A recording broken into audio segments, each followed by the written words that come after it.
and the New York Conversation.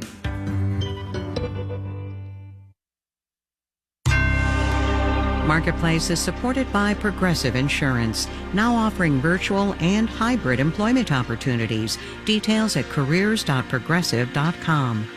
This is one of those days, gang, where there is all kinds of other news.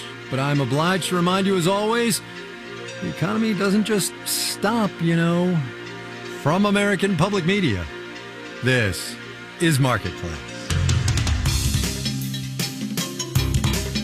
Marketplace is supported by Sendoso. Sendoso helps teams launch gifting and direct mail programs at scale to connect with customers and prospects in a personalized and human way. More information is available at sendoso.com. And by the University of Illinois' Geese College of Business, offering a completely online MBA program that learners can take at their own pace while engaging with classmates around the globe. Learn more at onlinemba.illinois.edu. And by Bison Managed 401k, a service where advisors actively manage 401k accounts to help individuals meet retirement goals. The Bison calculator is available at powermy401k.com.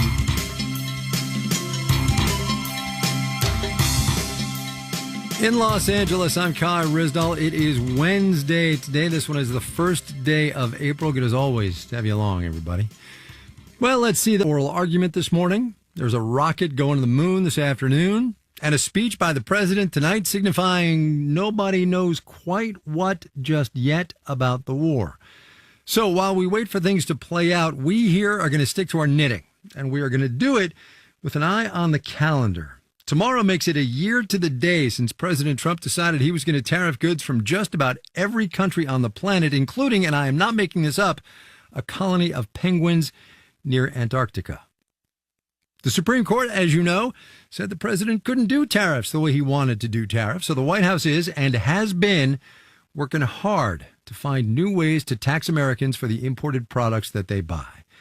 Other countries, meanwhile, as if we needed another reminder that incentives matter, other countries have been turning away from the United States and toward each other.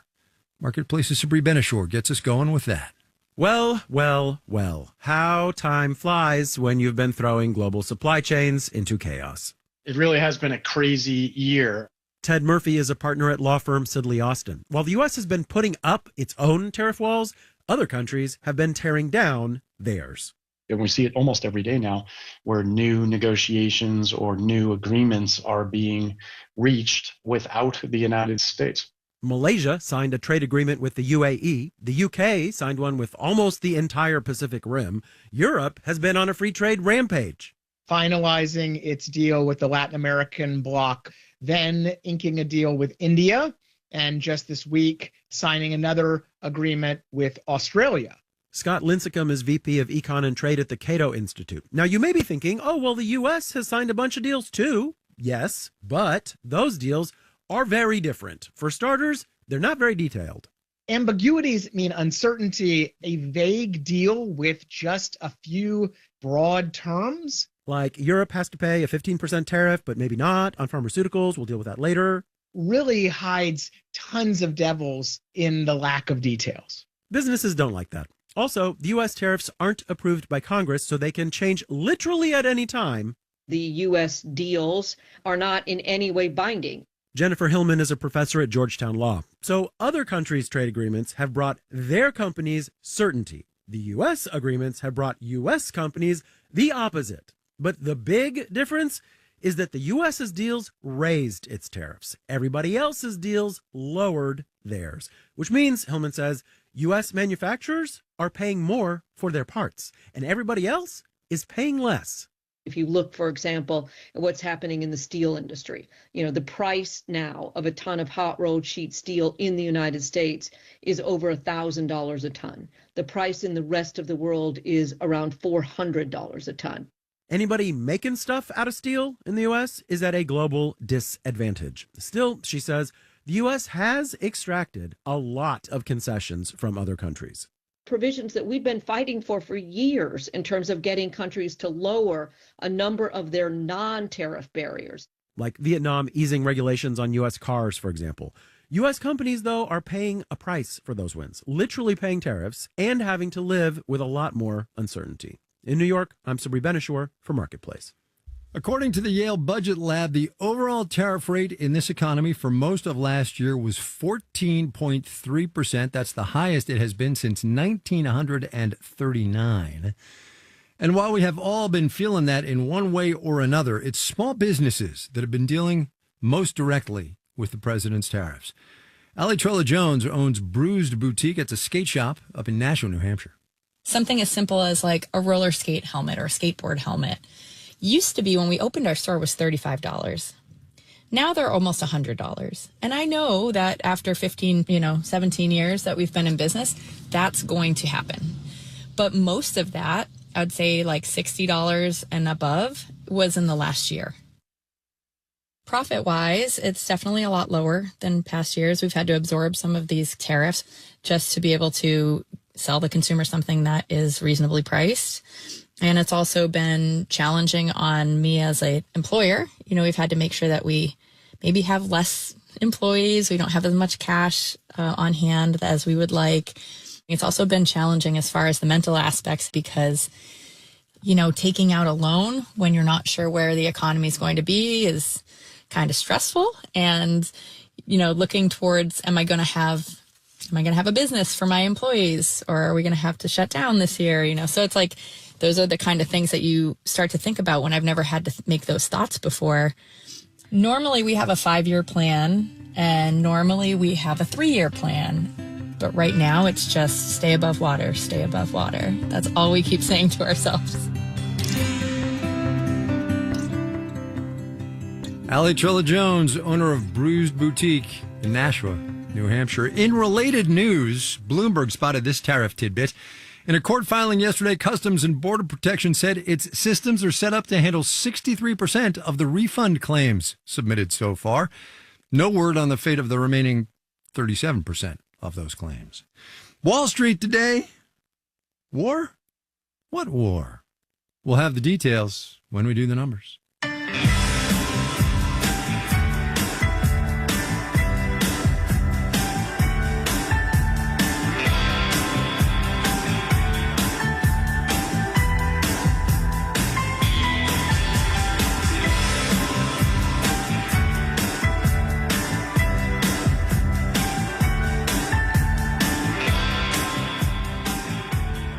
All right, let's talk sneakers. On a day, by the way, when Nike had its worst day on Wall Street in almost 2 years.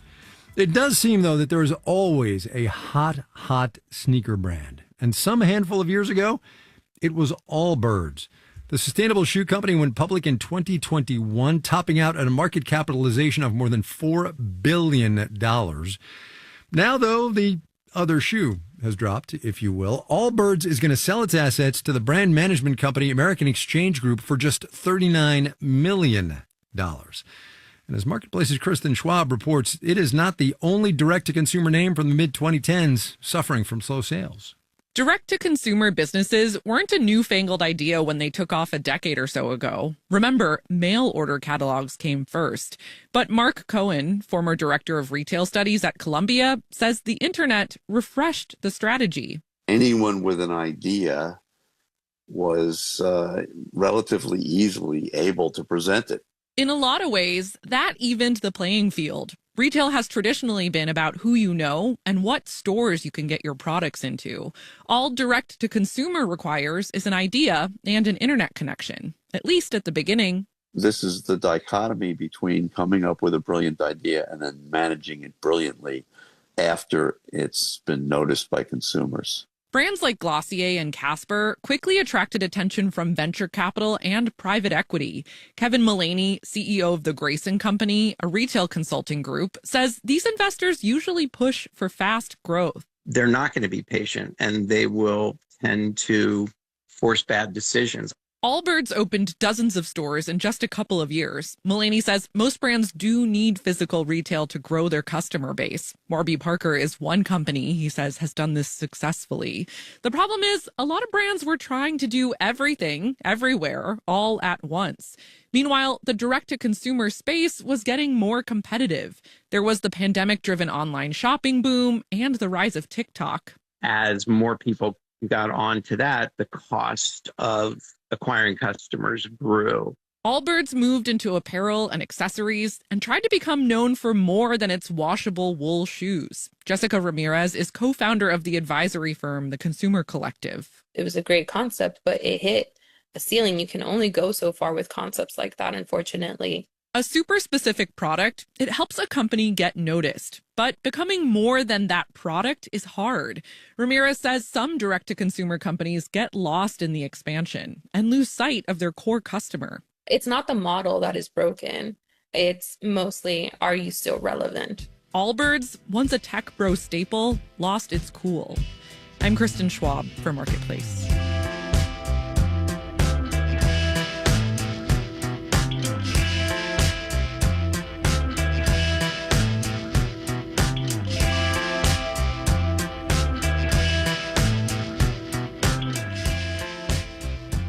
He doesn't talk about it so much anymore, but back in the day, by which I mean a year ago, when he was tariffing the whole world.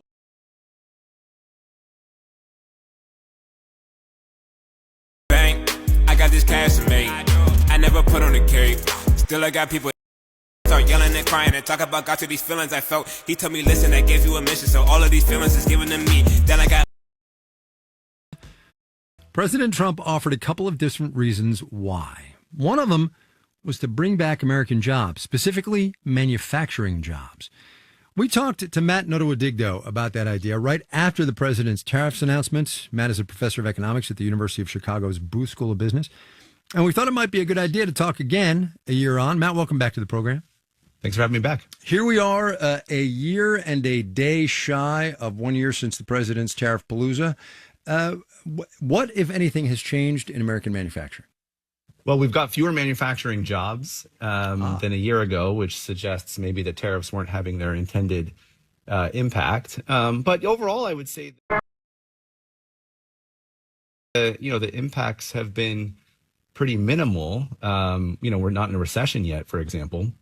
Well, there is that, although there is the war. So we're gonna keep an eye on that one. But let me ask you the bigger picture question: is there something about the American economy that has made this tariff thing that the president's been trying to do, for all the harm it's done, for all the uncertainty and for all of that, expectations had been that it would be far, far worse. And it turns out that's not the case. Why? Yeah, I think this is a reminder. This will finish it! Mad Gentleman Billy! How is this? That the U.S., it's a big country. It's a big economy. We don't rely a lot on imports and exports. There's a lot of internal domestic factors. And so it's a reminder that, tariffs can only do so much harm, or maybe on the flip side, they can only do so much good. There's only so much that tariffs can do, because at the end of the day, the U.S. economy is just mostly driven by our own internal supply and demand, not really what's happening internationally. That seems to be an important point. We are so big, so resilient, and do so much here that international trade is not huge for us. I mean, we're not Belgium. It'd be pretty different if you imposed tariffs on what economists would say is a small open economy like Belgium or the Netherlands. But the U.S., we can self-sustain our own economy pretty well without relying a lot on other countries or other economies. And I think really what we're seeing over the last year is just a reminder of that basic fact. What do you suppose the past year of on-again, off-again tariffs have meant for companies that do still make stuff here? Yeah, I think the uncertainty has been one of the major stories here, because if the tariffs were kind of set in stone and everyone knew that they were going to stay where they are, then businesses could start to make decisions and plans around it. But there's been so much uncertainty about, are the tariffs going to be on? Are they going to be off? They're changing on a day-to-day basis, and the Supreme Court's going to be involved. I think it's been very paralyzing to some companies that make it hard to make decisions when you don't actually know what the tariffs are going to be in the future. I found a quote of a CEO saying they're in a bit of limbo land because how can you make a decision when you don't know what the tariffs are going to be a month, 2 months, 3 months from now? And I think that policy uncertainty, has been an unfortunate feature of what we've been dealing with over the last year. So let's talk about the thing that we talked about when we had you on the special, the Selling America special a while ago. And that is, manufacturing jobs are good, solid jobs. We don't make all that many things in this country anymore. What can we do to protect that slice of this economy? What can we do to help those workers and to help those Americans? One of the things I've been following is the CHIPS Act that was passed a few years ago, and that was supposed to bring back semiconductor manufacturing. I mean, that's something that we could do more of in this country with the right amount of training. If you train enough electrical engineers and material scientists and process engineers, there's really no reason that we couldn't manufacture many more semiconductors in the United States. So, that's an example of what you could do. I'm not sure that tariffs are the best way to get there, but I think it's a pretty reasonable idea. Let me ask a better question. Should we be trying to have substantial manufacturing, the way it was in this country 50, 60, 80 years ago? Well, I still feel the same way as I did a year ago about that, which is that, it's hard. It's been hard to get young workers to work in manufacturing because I think they just don't see it as the future of work as much as jobs in technology or healthcare. I'm singling out semiconductors just because this is not my expertise, but you could imagine almost a foreign policy reason why you wouldn't want to completely rely on other countries to produce something that's so important to the modern economy. But my own view is just focusing so much on manufacturing jobs when manufacturing is already a very small part of the economy feels pretty misguided to me. Matt Notobodigdo is a professor of economics at the University of Chicago, the Booth School of Business there. Professor, thanks a lot for your time. I appreciate it. Thanks for having me.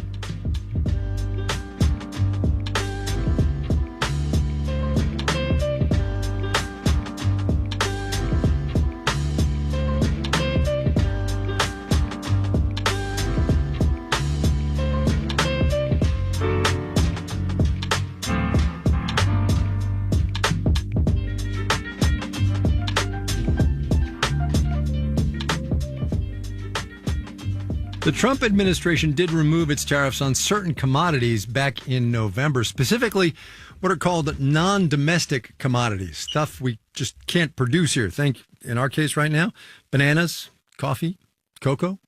The catch is that most businesses are dealing with input costs on all kinds of things that are still being tariffed. Those two things above are handy to know.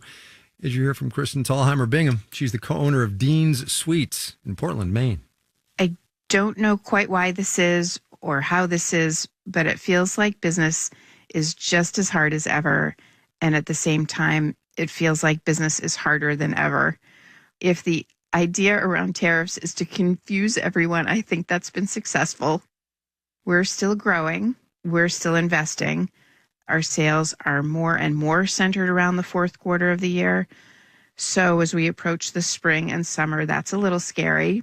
But of course, we're doing everything we can to stay in the game. But more than ever, we're watching our spending very carefully. Our rent, our payroll, our ingredients all cost more.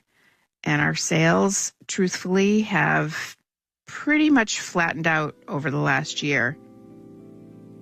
The costs of cocoa skyrocketed in 2024 and then doubled in 2025. But so far this year, we're told cocoa and chocolate costs will be more stable. So that's good news. It definitely makes me feel hopeful that 2026 could be a better year for us. Here's hoping.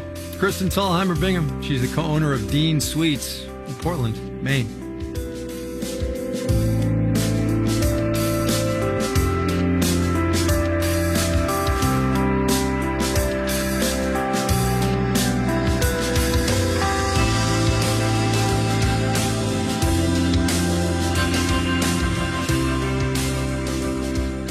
Coming up. I mean, I like to think of myself as brilliant, but there's been a lot of dumb luck. Don't sell yourself short, man. First, though, let's do the numbers.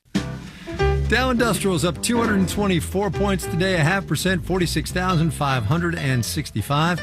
The Nasdaq added 250 points. That is 1.2%, 21,840. The S&P 500 gained 46.7%, 65 and 75. Allbirds, Christian was just talking about that, down 0.4%. Warby Parker, which has announced it's ending the home try-on program for glasses it was once known for. And really, I use that like a lot. It stinks. Shares grew 0.33%. Peloton, purveyor of exercise equipment that may or may not turn into clothes racks, was essentially flat. Also, why don't you just ride a bike outside? Seriously. Bonds down. Yield on the 10-year T-note rose 4.32%. You're listening to Marketplace. Marketplace Numbers is supported by Commvault, providing data resilience and recovery for large-scale enterprise environments. Commvault.com. Marketplace is supported by Drexel University, a research institution with an academic model that integrates classroom study with professional experience. Learn more about experiential education at drexel.edu. And by Odoo.com, offering integrated programs for sales, customer relationship management, inventory, and other business operations, designed to work together as a customizable software suite. Odoo, all your business on one platform. And by JLL, a commercial real estate firm using data and AI to transform how clients find, manage, and invest in properties around the world. JLL.com. JLL. See a brighter way.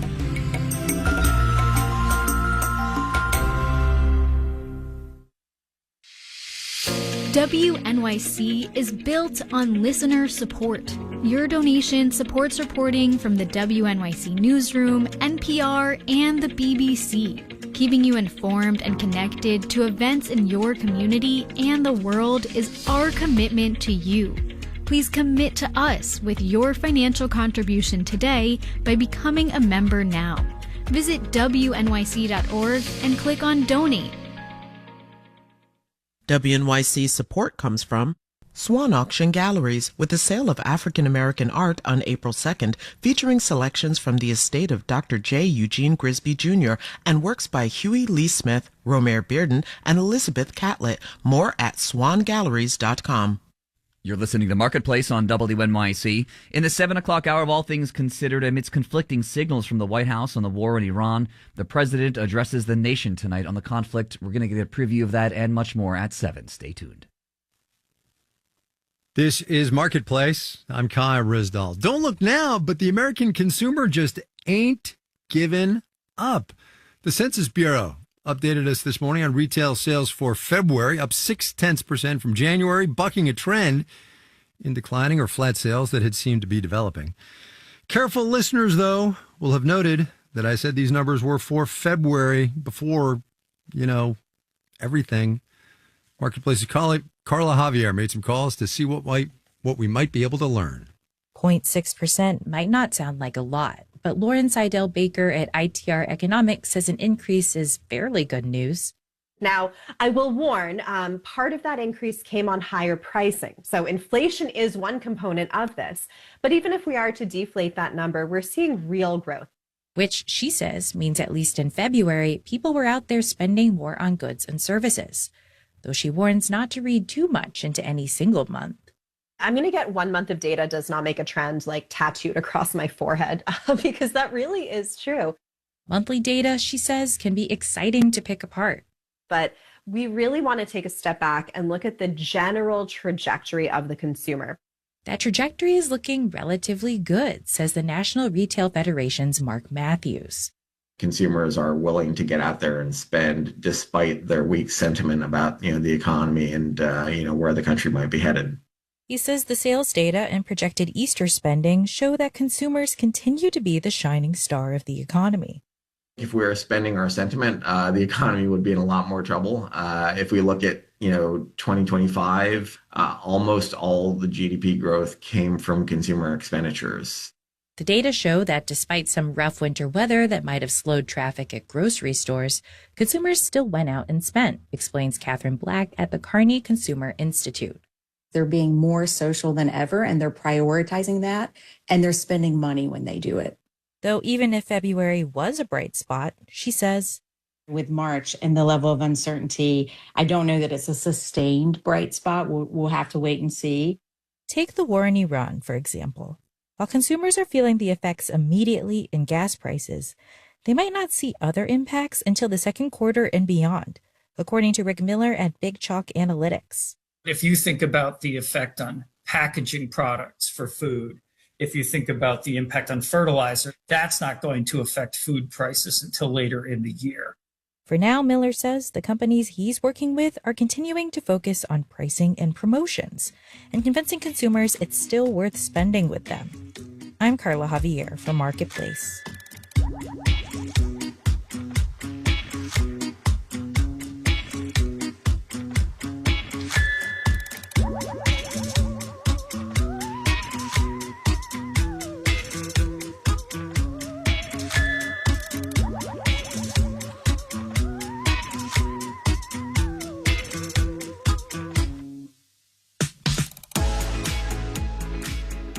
Our last small business dispatch of the day comes to us from Todd Adams. He's the president of Sanitube.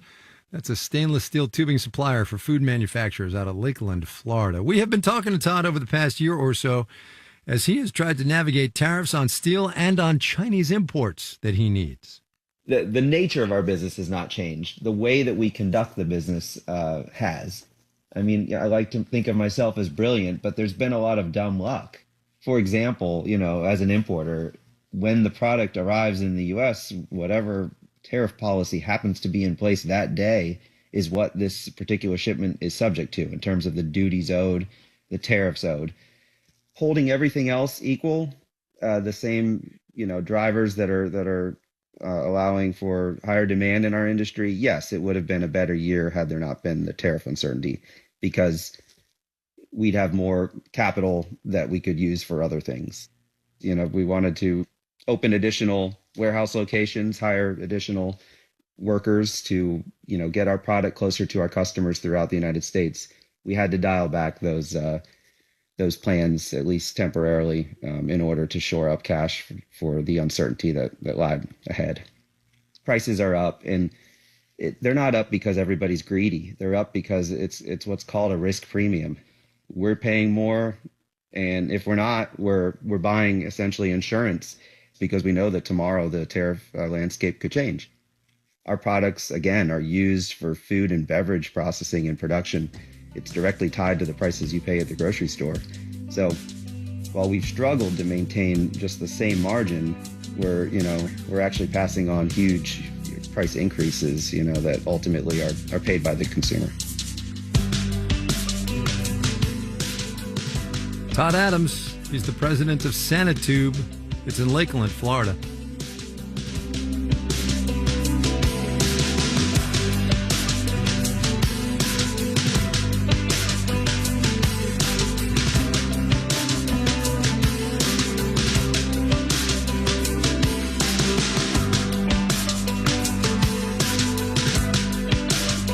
Marketplace is supported by Baird. Employee-owned and independent, Baird offers global financial advice focused solely on clients' needs while consistently reinvesting in the expertise and capabilities to serve those needs. More information at BairdDifference.com. And by GEP, at the forefront of agentic procurement orchestration and autonomous supply chains. With GEP Smart Software, GEP Key Agentic AI, and Strategy Consulting, GEP works to help business optimize value and reduce risk. This final note on the way out today, in which companies, just like people that don't remember history, are doomed to repeat it. Saw this in Bloomberg that Red Lobster, the seafood chain that was driven into bankruptcy in 2024 by its endless shrimp promotion that is literally incredibly popular and incredibly damaging to the bottom line, all-you-can-eat shrimp, Bloomberg says the company is bringing it back. I wonder what's going to happen. Our media production team includes Brian Allison, John Foki, Montana Johnson, Drew Jostad, Gary O'Keefe, and Charlton Thorpe. Alex Simpson is the manager of media production. And I'm Kai Risdall. We will see you tomorrow, everybody.